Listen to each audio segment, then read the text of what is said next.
অনেক অনেক বছর আগের কথা। ফুলদিয়া গ্রামে এক মোড়ল বাস করত। তার অনেক সম্পত্তি ছিল, কোনো কিছুর অভাব ছিল না। হঠাৎ একদিন, মোড়ল মশাই, ও মোড়ল মশাই, বাড়িতে কি আছেন?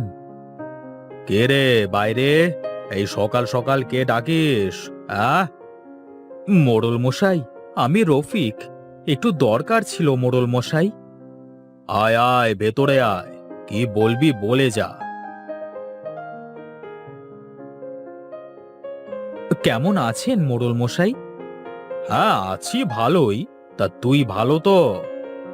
এই আছি কোনো রকমে, কেটে কুটে যাচ্ছে দিনকাল। তা আমার কাছে হঠাৎ এতদিন পরে কি দরকার? মোড়ল মশাই, আপনার তো অনেকগুলো পুকুর পড়ে আছে, তার মধ্য থেকে আমাকে কি একটা পুকুর দেওয়া যাবে? ওই পুকুর দিয়ে কি করবি তুই? ওই পুকুর তো অনেক বছর যাবৎ পড়ে আছে। ভেবেছিলাম ওই পুকুরটা নিয়ে কিছু মাছ চাষ করব। তা পুকুর যে নিবি, অনেক দিন পড়ে আছে, না জানি কত আবর্জনা জমে আছে। আমি কষ্ট করে পরিষ্কার করে নেব। আচ্ছা ঠিক আছে, তাহলে তাই করিস। আচ্ছা মোড়ল মশাই, তা কবে থেকে কাজ শুরু করবি ভাবছিস? ভাবছি দু একদিনের মধ্যে পুকুর পরিষ্কারের কাজ শুরু করব। আচ্ছা ঠিক আছে, যা তাহলে। আচ্ছা, আসি। রফিক মিয়া সেখান থেকে বাড়ি চলে যায়। আর বাড়িতে গিয়ে তার বউ আর ছেলেকে বলে, কোথায় গেলে গো তোমরা? বউ, ও বউ। কি হয়েছে, এত চেঁচাচ্ছ কেন? হ্যাঁ, তোমার সমস্যা কি? আরে বউ, রাগ করো না, একটা সুসংবাদ আছে গো। আরে তাই? তা কি সুসংবাদ শুনি, বলো না গো। আরে বলবো বলবো, আগে তোমার ছেলেকে ডাকো তো, সবাইকে একসাথে বলি। রনি, ও রনি বাবা, একটু বাইরে আয় তো, তোর বাপ ডাকছে। কি হয়েছে আব্বা, ডাকতাছো কেন? শোনো সবাই, যে সামান্য চাষ করি তা দিয়ে তো সংসার চলে না। তাই ভাবছি এর পাশাপাশি একটা পুকুরে মাছ চাষ করব। বাবা, বুদ্ধিটা তো অনেক ভালো, কিন্তু পুকুর কোথায় পেলে? আমাদের তো পুকুর নেই। কি কষ্টে দিন যায়, পোলাডারে একটু মাছ ভাতও দিতে পারি না, তা কই পাই বা পুকুর? আরে তোমাদের এত ভাবতে হবে না, আমি মোড়ল মশাই থেকে একটা পুকুর নিয়েছি। ও, তাহলে তো আর কোনো চিন্তা নেই। এবার আমরাও তোমার কাজে সাহায্য করে পুকুরটা পরিষ্কার করব। 2 দিন পর তারা সবাই মিলে পুকুরটা পরিষ্কারের ব্যবস্থা করতে লাগলো। আস্তে আস্তে তারা পুকুরটি পরিষ্কার করে ফেললো। বউ, মোড়ল মশাইয়ের কাছ থেকে তো পুকুরটা নিলাম, কিন্তু মাছ চাষ করতে গেলেও তো অনেক টাকার প্রয়োজন। আমাদের যে টাকাগুলো জমানো আছে আর সামান্য গহনা আছে, গয়নাগুলো বন্ধক রেখে আপাতত ব্যবস্থা করো। আচ্ছা ঠিক আছে, তোমার গহনাগুলো দাও আর জমানো টাকাগুলো।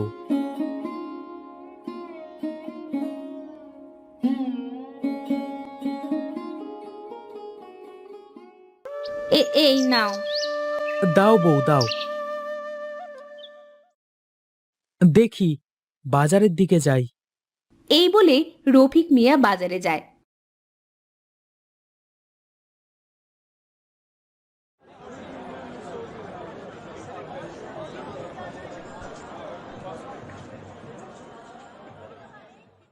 আর পোনা মাছ কিনে পুকুরে দেয় এবং বাড়িতে ফিরে আসে। রনি, এই রনি, কোথায় তুই বাবা? কি হয়েছে আব্বা? পুকুরে যে মাছ দিয়েছি তা দেখভাল করবি তুই। আচ্ছা বাবা, আপনি চিন্তা করবেন না, আমি দেখবক্ষণ। যাক, বাঁচা গেল। আমিও চাষ করবার পাশাপাশি তোর সাথে পুকুরটাও দেখবো।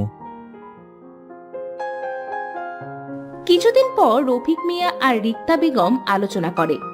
রফিক মিয়া বলে, বউ, আমাদের মাছ চাষের কিন্তু ভালোই উন্নতি হচ্ছে। হ্যাঁ, তা তুমি ঠিকই বলেছ। ভাবছি মোড়ল মশাইয়ের তো অনেকগুলো পুকুর পড়ে আছে, আরো দুই একটা পুকুর নিলে কেমন হয়? তা নিলে তো ভালোই হয়, ব্যবসাও বাড়ে, কিন্তু ছেলেটার পড়ালেখার দিকেও তো নজর দিতে হবে। আগে মোড়ল মশাইয়ের সাথে কথা বলি, যদি পুকুর দেয় তাহলে একটা লোক রেখে দেব। আচ্ছা ঠিক আছে, তাইলে তাই করো। রফিক মিয়া মোড়ল মশাইয়ের বাড়িতে গিয়ে হঠাৎ তার দুষ্টু বন্ধুর সাথে দেখা হয়। দুষ্টু বন্ধু বলে, কি রফিক মিয়া, এই ভর দুপুরে কোথায় যাও? এই তো মোড়ল মশাইয়ের বাড়ি যাচ্ছি। কেন কেন কেন যাচ্ছ রফিক মিয়া? মোড়ল মশাইয়ের কাছ থেকে একটা পুকুর নিয়েছিলাম, তো ব্যবসা তো ভালোই হচ্ছে, ভাবছি আরো কিছু পুকুর নেব। ঠিক আছে রফিক মিয়া, তাহলে যাও, আমিও বাজারে যাই। এই বলে দুষ্টু বন্ধু মনে মনে ভাবতে থাকে, এর তো ভালোই উন্নতি হয়ে যাচ্ছে, বিষয়টা তো দেখতে হয়। এদিকে রফিক মিয়া বলে, মোড়ল মশাই, ও মোড়ল মশাই, বাড়িতে আছেন? কে রে, কে ডাকিস? এই তো আমি রফিক। আয় আয়, ভেতরে আয়। তা কি খবর তোর?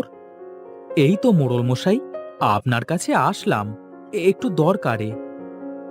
ঠিক আছে, বল তো দেখি।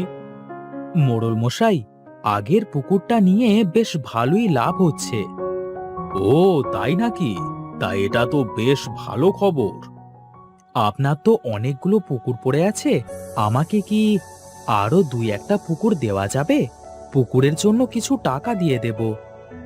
আচ্ছা ঠিক আছে, তা ওই পশ্চিম পাশের পুকুরগুলো চাষ করিস, ওগুলো তো পড়েই থাকে। তারপরে রফিক মিয়া ওইখান থেকে বাড়ি চলে আসে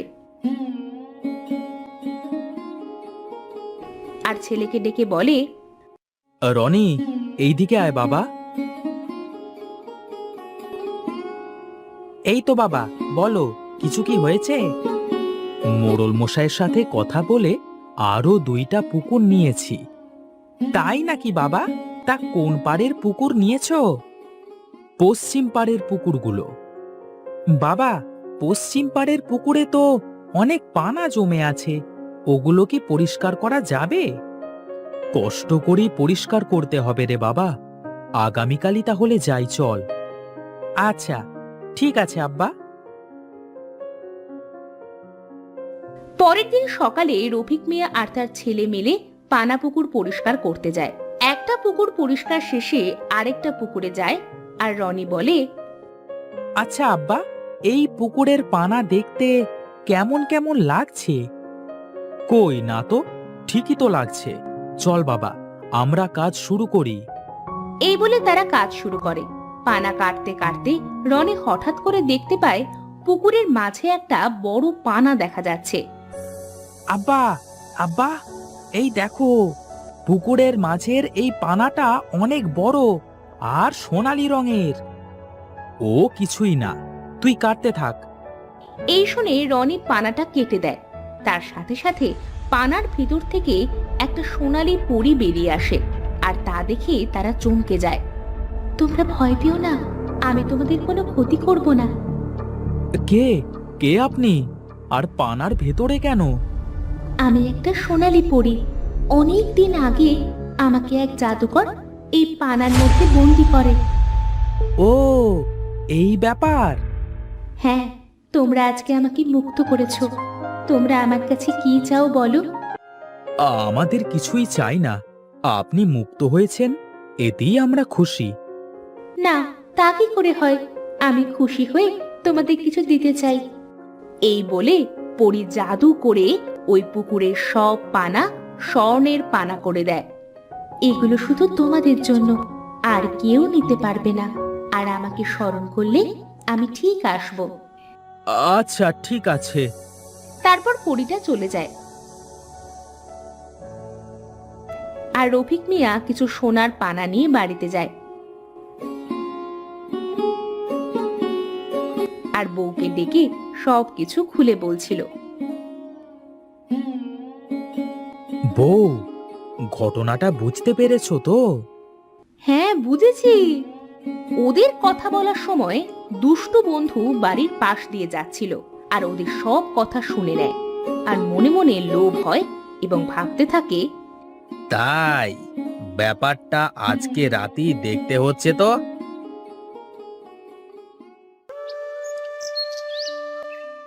তারপর গভীর রাতে দুষ্টু বন্ধু পুকুর পাড়ে চলে যায় আর বলতে থাকে, রফিক মিয়া, তুমি একাই সোনার পানা নিয়ে বড় লোক হবে, তাই না?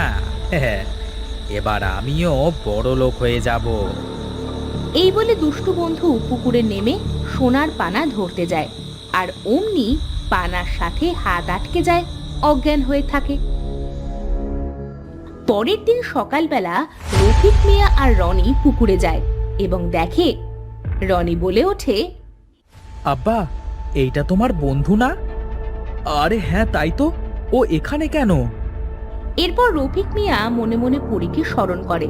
তারপর পরী চলে আসে আর বলে, ও তোমার পুকুরে চুরি করতে এসেছিল, তাই ওর এই অবস্থা। আপনি ওকে ঠিক করে দেন। তারপর সোনালী পরী দুষ্টু বন্ধুকে ঠিক করে দেয়।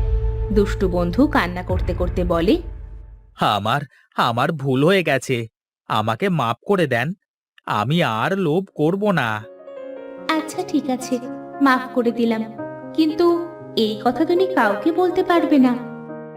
ঠিক আছে, কাউকে বলবো না। এরপর আর কোনো সমস্যা হলে আমাকে পুকুরের পাড়ে এসে স্মরণ করবে। তারপর রফিক মিয়া ওই পুকুরে সোনালী পানা চাষ করে অনেক ধনী হয়ে যায়। তারপর থেকে তারা সুখে শান্তিতে বসবাস করতে থাকে।